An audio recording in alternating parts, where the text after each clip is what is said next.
You're watching WMAR 2 News. I'm Megan Knight with your WMAR 2 News update. A house exploded overnight in Baltimore County. Fire officials say it happened on Kalo Avenue in Rosedale around 2 o'clock this morning. This is video a neighbor recorded moments after that explosion. You can see the house completely engulfed in flames. Now, neighbors told investigators they believe the people who live in the house are out of town, but that has not been confirmed. We spoke to one person who lives just a couple of doors down from where that blast happened. Just heard a very loud explosion, probably around 2:10, 2:15 a.m. I normally get up around 2:45 for work. So it was just sound like a bomb went off, and I come out and looked, and the house was engulfed in flames. Now, authorities say as of right now, there are no reports of any injuries, and there was minimal damage to a neighboring home. The cause remains under investigation. Dozens of new laws go into effect today on this July 1st, including one that will impact your snack break at work. Snacks from vending machines will now have a 6% sales tax. It's one of several new taxes and fees in the new budget to help the state increase its revenue. Also, victims in revenge porn cases, they now have the ability to bring a civil suit against their offenders. And members of every board of education, they are now required to complete anti-bias training at least once per term. And people will also now be able to take the GED test in English or in Spanish. Well, a piece of history was uncovered in Dundalk. It's pretty cool. Take a look. It's a large blackboard filled with the names of horses and jockeys. It's believed to be more than 100 years old. The blackboard was found inside Squire's Restaurant on Holabird Avenue while they were doing some remodeling of the upstairs banquet room. Owner Bob Romiti says the restaurant was once a betting parlor for horse racing.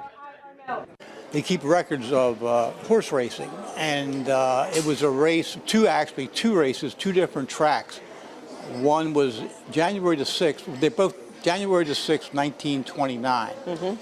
And one race was in Miami, and one race was in Cuba. Pretty cool. While the room is now typically used for catering, Romiti says people can come to stop by and check out this piece of history.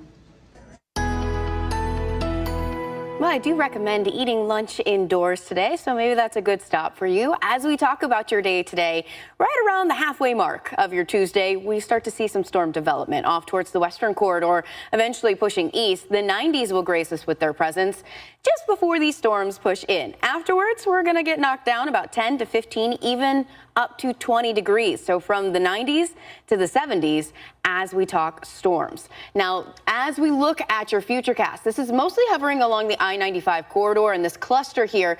This is what's really piqued my interest. We do see the potential of some strong storms with today's setup. So be mindful, make sure you are keeping up to date with radar. We'll see a little activity to the north of the I-95 corridor along the I-83 corridor, the interstate here that goes along Baltimore County. So as we talk about today, we have one round earlier in the afternoon and then a second round later on in the evening, but it does close out as we roll into portions of your Wednesday. But Wednesday brings another batch of showers and storms, more like a summertime setup though, with it quickly developing and then falling apart after that rain pushes through. Sunny for your Thursday, the best day of the week as far as humidity goes and feels like temperatures.